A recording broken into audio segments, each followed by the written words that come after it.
Vitaly Larratt'S recently shared a short, light training footage on his Instagram story. He was working on his inside power, his cupping with a side pressure kind of movement. Yes, you cannot really hook Michael Todd, but I think he's gonna need a lot of arm power in that match.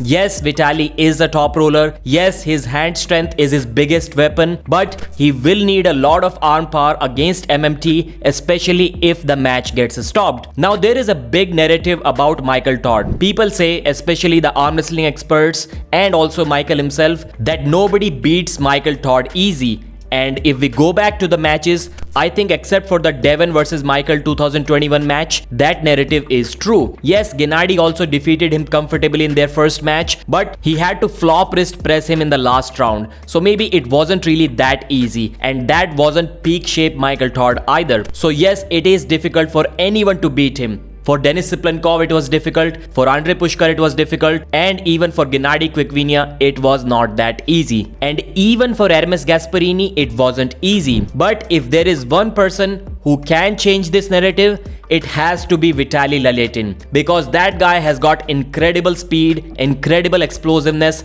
with a very good side pressure. He doesn't look like it. Maybe now he looks like he has a lot of side pressure because he is massive now, but still, historically, people didn't really expect too much side pressure from Vitaly. But Hermes and now even Morozov has told the fans that it is not true. He has got good amount of side pressure, and Michael is aware of this fact. He himself said that there is a possibility that Vitaly can flash pin him, but if he doesn't, then it will be a really difficult day for him. And I think Vitaly also knows that flash pinning Michael would be his best bet to win that super match. Recently, Travis Bagent was interviewed by Engin Terzi, and he talked a lot about the Vitaly versus Devon Larratt'S super match, which may happen. I think it will happen in August. And whatever Travis said about that match, most of that can be applicable about the Michael Todd versus Vitaly match as well. Travis said that Devon has to be careful with Vitaly. Vitaly might beat Devon. There is a good chance. Despite that, he thinks that Devon is still the 55% favorite, but 45 is a big risk.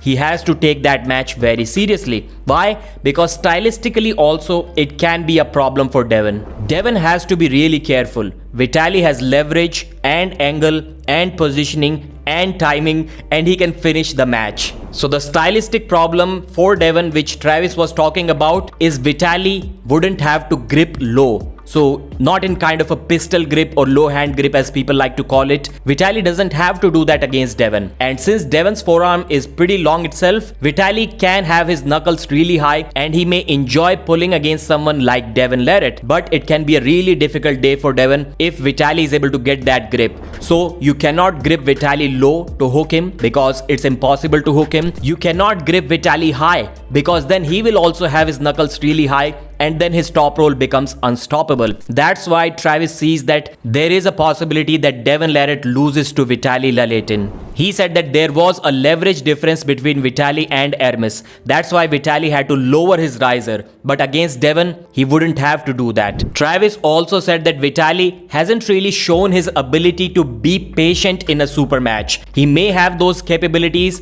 but he hasn't really shown us to that until now. And that's what he's going to need against Michael. Still, he's about 60% favorite to win against Michael according to the Beast. What are your thoughts about the Vitaly versus Michael and Vitaly versus Devon super match? Do you agree with Travis Bagent? Please mention in the comments, like the video, and I'll see you again.